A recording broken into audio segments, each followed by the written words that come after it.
What is up, Giants fans? Thank you for tuning in to another episode of Tommy's Takes. I'm your host, Tommy G. You could have been anywhere in the world, but you're here with me. And for that, thank you. Please like, subscribe, turn on notifications. You can check me out on Twitter, TommyG105. Appreciate all the support. Really goes a long way in helping make content and getting it out to you guys and gals. Thank you for everything. And this is it. This is a very special episode. Week 1 preview, Giants at Titans. All the question marks, all the debates, all the arguing, all the mystery that's been out there around this team. It's going to get some answers starting this Sunday in Nashville. And Giants fans, whether you like it or not, answers-wise, here it is. This is it. It's been an incredibly long offseason, it feels like, dating all the way back to the final 6 games of last season under Joe Judge, Jason Garrett, and Dave Gettleman, how non-competitive the team was. So that season was basically over the minute Daniel Jones was ruled out for the season. Then you roll into hiring a new coach, right, and Brian Daboll, new GM and Joe Schoen, awesome leadership. Most Giants fans wanted those two as the leadership, and they got them. So that was a great start for the Giants. Then you dive into the draft. 2 top 7 picks. That doesn't come around often. Most fans want it. Edge and offensive line. Boom. There you go. You got Evan Neal and Kayvon Thibodeau. Then you go into spring ball. It's been a long offseason. Let's just put it that way. And it's here. And it's going to be a great game. Giants coming to Nashville as a 5.5-point road dog. Both teams went 2-1 in the offseason. By most accounts, Titans happy with what they've seen in the offseason. Played it vanilla like almost every single team does. Giants happy as well. Almost went 3-0 in the preseason. If it wasn't for a Jets come from behind win in the fourth quarter there. But the offense played well. Daniel Jones, after a shaky start to the spring, played very well. Played great in the Jets scrimmage, so that was nice. Giants fans be very excited about that. All about building rhythm and rapport in this new offense, in the Mike Kafka, Brian Daboll offense. So that was great to see. And Titans feel the same way, that they've had progress on both sides of the ball. So it's going to be an interesting game. When you really start to look into it, and we're going to dig into some of the key matchups, we're going to dig in what to look for. But really, let's look at this as a Giants perspective. New leadership team, new draft picks, Joe Schoen, cap issues, let's be honest, really hindered him, this offseason. Giants had probably one of the worst cap situations I've seen in a long time.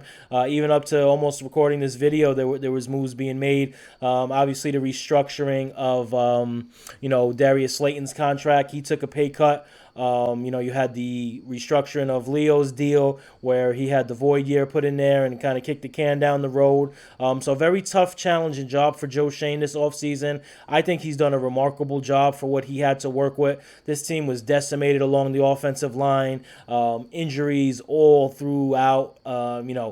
He's basically put his foot down with Blake Martinez, saying, hey, it is what it is. You know what? If this is not working out, see you later. So Joe Schoen has really put his foot down. I think he started to kind of craft this team in his image. Whether you like it or not, it is a rebuild year. It's the first year of a rebuild, which is always the hardest. And Giants fans are some of the most passionate fans.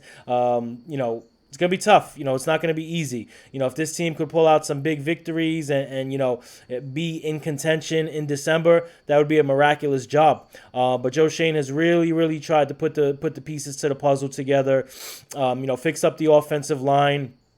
Mark Lewinsky, drafted Evan Neal, John Feliciano at center, really with nothing. Joe Schoen has really not had much to work with. And the Giants are looking to avoid their 6th consecutive 0-2 start to a season.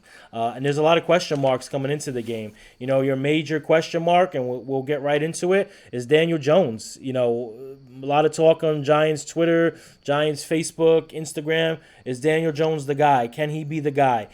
Some people think it's too late for him to be the guy. That he's already done. The writing's on the wall, the dancing on the grave. Nothing has been written about Daniel Jones yet. He could change any narrative he wants this season. This season's in his pocket. And what I mean by that is they're going to give him the rope.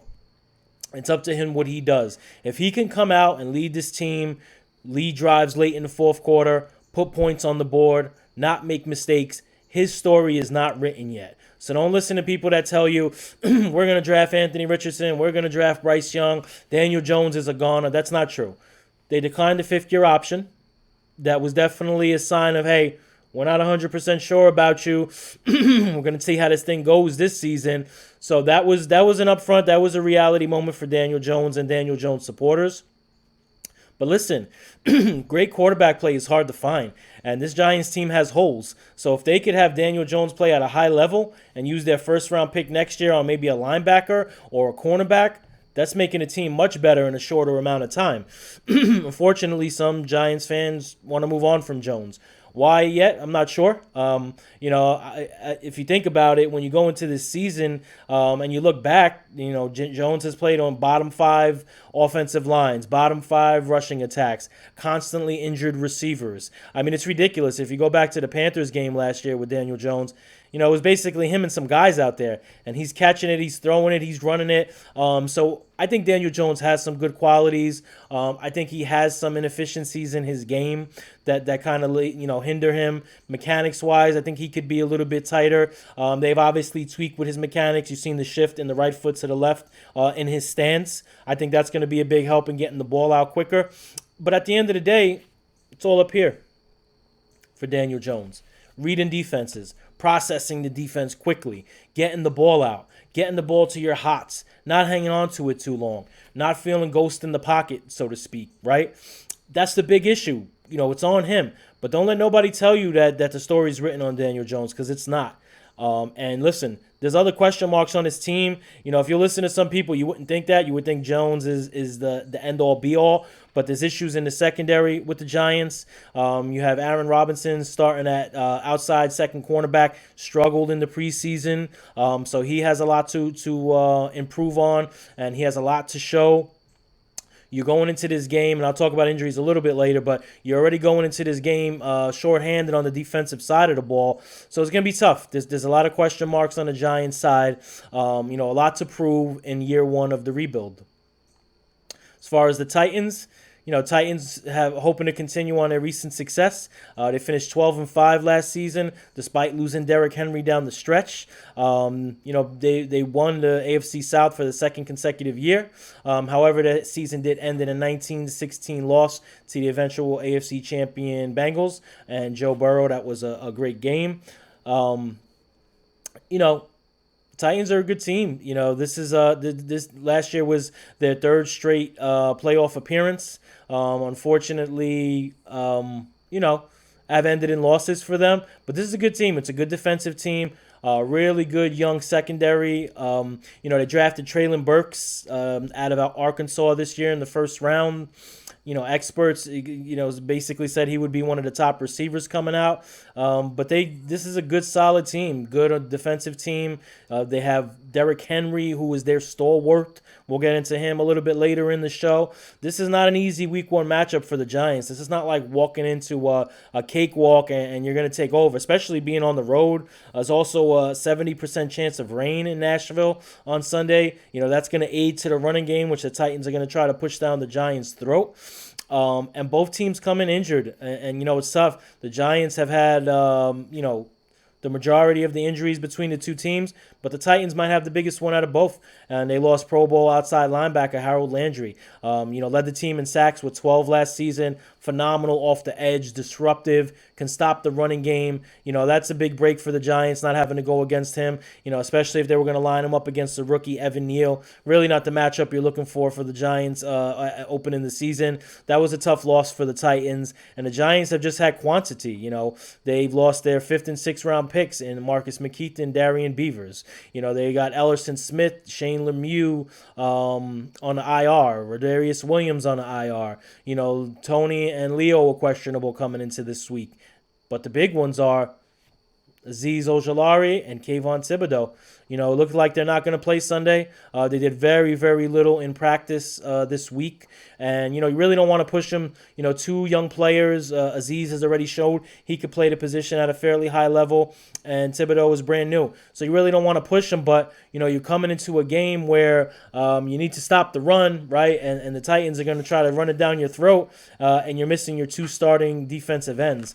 So that's going to be tough. That's going to be a challenge for Wink Martindale, new defensive coordinator of the Giants. What could he do? Can he scheme his way out of that? I think it'll be remarkable if the Giants can scheme their way out of missing their two defensive ends. I'll get to my prediction towards the end of the show, but it's going to be tough.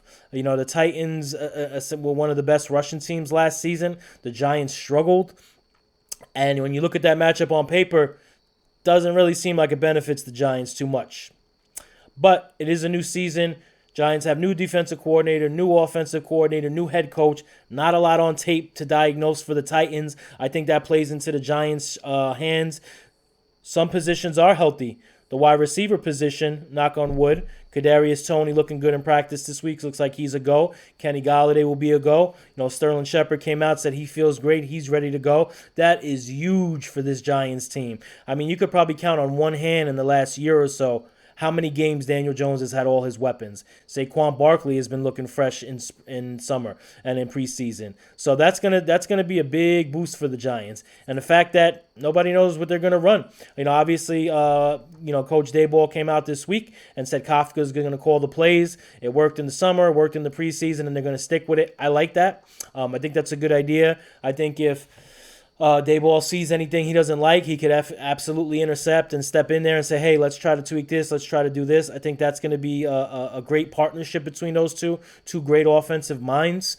So I'm loving that for the Giants. But it's a tough matchup on paper. And, I want to get into some of the key matchups. Some of the matchups that when I say this game is going to be decided on ABC, this is what I think. First up, Titans rushing attack versus the Giants front seven. So the Titans finished with the fifth best rushing attack in the NFL last season. Derrick Henry only played 8 games with a broken foot. Still had 33 forced missed tackles. Really unbelievable when you look at it. Derrick Henry is absolutely their stalwart. One of the top running backs in the league. Scary to tackle in the open field. And the Giants have struggled with tackling. The Giants gave up the 8th most rushing yards in the NFL last season. Ball carriers were over 4.5 yards per carry against this Giants defense. But this is not the same Giants defense. New players, new system, new defensive coordinator. Unfortunately, did see some of those issues in the preseason with the arm tackling and the sloppy tackling. You are not arm tackling Derrick Henry. I hope the New York Giants do not go in that game trying to arm tackle Derrick Henry because it's going to be a scary, scary proposition. Wink Martindale has to stack the box. Dare Ryan Tannehill to beat him. Tannehill is a solid quarterback, not a great quarterback. I think he can be had. I think this defense can have him, but you do have to scheme around not having your starting edge rushers. So what does that look like? Does that look like Julian Love in the box coming up? Does that look like corner blitzes, right? Does that look like, Wink's going to try to be creative. He's going to try to get free rushers loose, and he will. And he's done it everywhere in his career. He did it every year in Baltimore. He's going to be creative and get free rushes. There's no questions about that. Now, do the Titans pick it up? How do they handle it? Do they run with a quick draw offense, quick passes, roll in pocket for Tannehill? That's going to be interesting to see. But if looking at it on paper, tough matchup still because it's Titans number 5 in rushing attack last season. The Giants gave up the 8th most rushing yards. So we'll see right off the bat how much a difference Wink Martindale makes to this defense. You're going to see it right away. And it's going to be tough because it's going to be rainy, like I said. It's going to aid the rushing attack. They're going to feed their beast in Derrick Henry. And Wink Martindale's going to have to stack the line and say, hey, you know what? Mr. Traylon Burks, rookie out of Arkansas, you beat us. Whoever else in the wide receiver position, you beat us. Because the Titans have very little in the way of talent in the wide receiver position. I think they're going to go to Burks early and often, or at least attempt to. And I think that's where the Giants could strike. If you have Adoree on Traylon Burks, I think Adoree wins that matchup the majority of the time. So that's one of the matchups to look at. Second key matchup for me would be the Giants receivers against the Titans starting secondary. In my opinion, Titans have probably the best young secondary in the NFL right now. Not even just on paper. If you look at some of their film, I watched some of their film from last year. Their starting cornerback trio was all drafted within this decade, which is kind of a scary thing. A bunch of young kids. But considering what we've already seen from, Christian Fulton, Elijah Molden, early in their NFL careers, it's a lot closer to exciting than scary. The only question mark really in that secondary would be first round pick from last year, Caleb Farley tore his ACL in only 60 snaps into his rookie year, so he's going to be a question mark. Obviously, he'll be playing, but who knows what you can get from him. Giants may try to attack and go after him, and it's going to be very interesting because this Giants receiving core has been. The target of some ridicule. Let's just say it nicely. One of the most expensive wide receiver rooms and the most injured wide receiver room. Now, do you want to blame injuries on them? Do you want to say it's their fault? However you want to call it. NFL is a results business. They're here for results. The results have not been there straight down the line, right? And we'll go straight down the line. Sterling Shepard, longest tenured Giant, most productive receiver by far. Unfortunately, cannot stay healthy. That's just the story with Shep. Gets hot, has a couple 100-yard games, and then something happens. So he, really hasn't been too reliable for the Giants, which is tough because, by all accounts, he's an amazing person, amazing teammate. Like I said, longest tenured Giant. He's been around the team longer than anyone. But the injuries have hurt him, and they've been pretty much consistently every season so far. Next up, you have Kenny Golladay, $72 million man. Didn't do much last season. Really looked kind of, stuck in Jason Garrett's offense. That they didn't really cater to his strengths, which is the 50-50 balls and, the battle balls, I like to call it, where he has to go up and battle for it. Didn't really cater to that. And if you don't cater to that for Kenny Golladay, don't expect much. Don't expect him to get separation, get some hard, quick slants, quick outs, post corner routes. Not going to happen. You're going to have to throw him the back shoulder throws, the back shoulder fades, the jump balls, the straight fades in the end zone if you want him to be productive. So it's going to be very interesting to see how, Kafka gets him involved. I think they try to get him involved early. Obviously, there's been a lot of talk about Kenny Golladay this offseason, this preseason, about him looking lethargic out there, looking injured still sometimes with the hip. There was some talk about the hip, being an issue when the Giants signed Kenny Golladay, where a doctor came out and told him, hey, this guy might never be the same. And the Giants still gave him the money. Obviously, Gettleman was kind of pushing his chips to the table for one last run.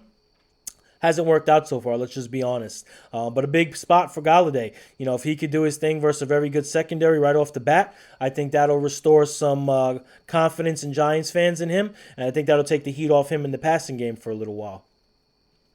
Next up, Kadarius Toney. Similar to Shepard, last year. Toney came in, had the big Dallas game, almost 200 yards. Would have had 200 yards if he didn't, take the punch at the Cowboys. But again, another player constantly injured. He was injured in camp in his rookie year. Didn't start the season well. Had trouble learning the playbook. It seemed like once he started to get his rhythm, he got hurt. And he was hurt a couple times down the stretch. Didn't really play. Came into spring. Again, hurt. Didn't play a lot. Didn't play any in the preseason, which was tough. But, seeing him this week in practice, looks good. Looks explosive, like he's ready to go. And to me, I would identify Kadarius Toney as a key player in this game. Probably the key player for the Giants. Titans are going to do what they can to stop the run. I think both teams actually deploy the same defensive strategy. Stack the box and let the quarterback beat you. Tannehill and Jones. You stack that box, you do not let Saquon Barkley and Derrick Henry beat you, because that's what everybody's expecting. So Toney is really the key player. He's in the slot. He could line up outside. You could line him up in the backfield. He could run the wildcat. He could run the jet sweep. If healthy, this is your guy. This is your gadget player. But that's the key. Can he stay healthy? How long can he stay healthy for? Is he 100% healthy coming into the game? Because versus a secondary like this, he needs to be. Plain and simple. So that's kind of how the wide receivers look for the Giants. You also have Wan'Dale Robinson, rookie out of Kentucky, exciting player, didn't do a lot in preseason. I, for one, think the Giants kept it ultra vanilla with him. I don't think you've seen a lot from him at all. I think that was on purpose. You've seen a couple runs here and there. I think the Giants debuted some sub packages for him this week in Tennessee, and I think he could be a very explosive player. I think he could be a wild card for this team And what better matchup than a young, exciting, stout secondary in week one? So the onus is really going to be on that giant wide receiver group to break free, to break that box open so they don't stack that box on Barkley, get some hot routes, get some quick slants, outs, whatever they need to do to get those 7 out of the box and give Barkley some room to run. And listen, if there's no room for Barkley to run, get him in the passing game. Line him out, motion him, get him in a slot, get him out there. Whatever you have to do, you got to get the ball in Barkley's hands. That's your playmaker. That's your key player. The number 2 overall pick. His future is going to be decided this season with the Giants.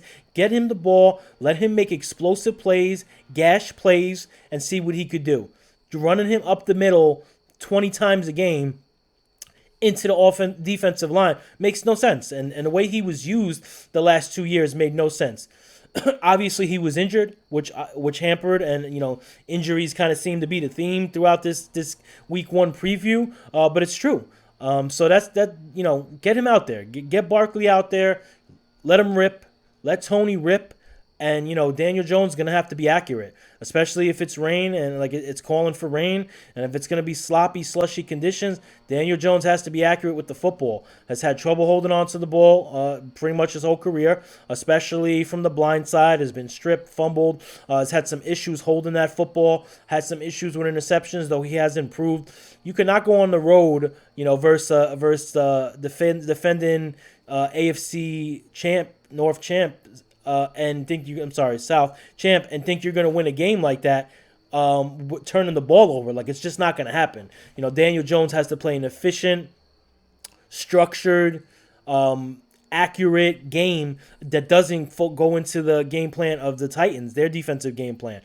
Because I'm sure the Titans are going into this okay, we want Jones turnovers, we want Jones fumbles, we want to see what he has, and we're going to go after him. And they're going to come, and it's going to be tough. So that's the second key matchup I'm looking at. Giants wide receivers versus the young, dynamic secondary of the Titans. Here's number 3. Giants D-line versus the Titans offensive line. Now, when you look at this from the outset, Giants missing first-round pick, number 5 pick overall, Kayvon Thibodeau. That's a tough loss. They're missing Azeez Ojulari, their star rookie from last season. So on paper, it looks rough. But Titans are starting third-round pick at right tackle. So that's a tough draw, too. And this is interesting because a lot of people, including myself, thought O'Shane Ximines was a goner this summer. He was not making the team, has not been productive with the Giants so far, but he's back.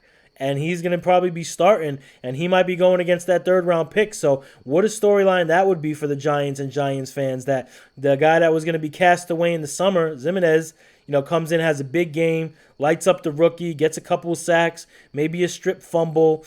The Titans O-line ranked, it's interesting when you look at it. Titans offensive line ranked 15th in the league last season, 6th in the running game, and 25th in pass blocking. So they had issues pass blocking last season. Giants D-line ranked 22nd last season. So a pretty even matchup there. But I think it's even because, Giants missing their 2 starting ends. Titans are starting a rookie tackle, which is never easy on opening day. So I think that's something to look for. I think you're really, really going to look at that interior defensive line, the 3 tech for the Giants. You're going to look at Leonard Williams. You're going to look at Dexter Lawrence. Can they clog the hole? Can they get Derrick Henry to rip it outside? If I'm the Giants, I'd much rather tackle Henry on the edge, running outward without speed than him hitting up the middle with a full steam ahead 5-10 yards. So can Dexter clog the middle of that defensive line, push Henry out, force the Titans to run Henry to the outside, string him along, and get him out of bounds? I think that'll be key. I think that the interior defensive line is going to decide how this Russian attack goes for the Titans. So those are my three key matchups. Now I'm going to get into my prediction. When thinking about a prediction for this game wasn't easy. Obviously, looking at it from a statistical point of view, even an injury point of view, on paper, however you want to look at it, Titans, look like a massive favorite. Giants are trying to avoid losing their 6th straight season opener. They've started the last 5 seasons 0-2, which is really really remarkable in a bad way. Really, really unbelievable that they've started that way. So they're looking to avoid that, and just imagine for Giants fans, and imagine Giants fans out there getting an opening week 1 win in Tennessee against Derrick Henry, the Titans playoff team from last year. How amazing that would be, and how far that would go for this team. I always say something that I always say is nothing makes players better and it helps them improve than winning experience in live action, winning experience in a live game. That's number one for a team. That's how you grow quickly. That's how you mature faster. That's how your skill set improves when you do it live, in game, on tape. So that would be a phenomenal turn of events for the Giants. We talked about it earlier. 70 to 80% chance of rain. That does help the running game. That does hurt the passing game. That might favor the Titans a little bit as they have the better rushing attack right now. You're going to get a large dose of Derrick Henry. I think Wink keeps the defense creative. I think he keeps the game close. First half, you'll probably see a lot of posturing from both teams. Maybe a bunch of punts. Both teams trying to feel each other out, seeing what the other team's going to do, who's going to take the quick strike first and take the chance. But I think Wink keeps it close for the most part in the first half. Giants offense, I think, will play well. I think there might be a turnover or two in there. You hope that it's not a devastating turnover. I mean, most turnovers are, but some are more than others. I think they have a turnover or two. I don't think they're there yet where they're going to go on a road, play a flawless game. Maybe I'm wrong. I hope they do, but I see them having a turnover or two in that game, especially against a good young Titan secondary. Limit the mistakes. That's the key for Daniel Jones in this offense. Limit the mistakes. Don't fumble. Don't throw interceptions. If your receivers hold on to that ball after you catch it, yeah, you want to get yak and you want to get yards after the catch, but if it's raining and it's slippery, you hold that ball tight. You worry about getting that ball and getting down to the ground. That's more important than that extra 5 yards. At the end of the day, I think Derrick Henry's going to be a little too much. I think this is a tough matchup for a young Giants team, a team clearly in early stages of their year one rebuild. The cut of Blake Martinez shows that. He was one of the better defenders on the team. You cut him going into opening day against Derrick Henry. That kind of shows you where the team is at, financially, philosophically, that they're trying to move forward. They're trying to turn the page from the Dave Gettleman era. So I think this is a tough draw. I think the Titans pull it out 24-17 in the end. I think it's a close game. I think it goes into the fourth quarter close, but I think Derrick Henry becomes too much. I think he wears that defensive line down without Aziz and Thibodeau. But most importantly, what happens in this game, and there people will tell you, there's no moral victories. I heard someone say moral victories are for minor league coaches, right? Whatever. When you're in the first year of a rebuild and you're struggling and you don't have a lot of positivity, moral victories count. And if this Giants team can go into Nashville, Tennessee, against a playoff team, a perennial playoff team, against one of the best running backs in the NFL, and they could stick their foot in the dirt for 4 quarters, and after that game, they could say, you know what, we could have had that if 1 or 2 plays here or there, but we played competitive and we did what we had to do. I think that's a win for the New York Giants. And honestly, if they could keep that game close, you never know. Everyone's seen in the NFL, all it takes is 1 or 2 plays to really turn a game around. And at the end of the day, the Giants do have a favorable schedule, so it's not like if they start 0-1, it's going to be this disaster. Obviously, you're going to start hearing the stories coming out, well, you don't want to start 7 straight seasons 0-2. 6 straight seasons 0-2. So they're going to hear that, but just listen, get in there healthy, come out of there healthy. Play your game, whatever you want to do, whatever the game plan is coming into the game, establish that, play aggressive, play clean football, no turnovers, no stupid miscues. For the coaching staff, it's a very, very important game. Obviously, as Giants fans out there, you've seen some poor coaching over the last half decade or more, especially under the Joe Judge era. The wasting timeouts, the calling timeouts early, challenging plays that are not challengeable, getting destroyed in the last 2 minutes of halves, not coming out prepared in the second half after the other team has made adjustments. Giants fans have seen it all. So this is a good opportunity for the coaching staff to say, hey, we're in a rebuild. It might be tough, but you're in the right hands. You have the right leadership here, and you have the best opportunity right now. If you're Mike Kafka and Brian Daboll and Wink Martindale, you have an amazing opportunity in front of you against a very good Titans team to open a season. Whether you get yourself a signature win, which I'm sure everybody wants, or you get in there, you play tough, you show them that the Giants are not going to be pushed around. It's not going to be blowout time in the fourth quarter. It's not going to be laughs on the opponent's sideline for the whole game for the Giants. That's the stuff you want to stay away from. So that's my prediction. Thank you, everybody, for tuning in. Super excited for week 1. Y'all have my post-game recap right after the game. Thank you, everybody. Peace.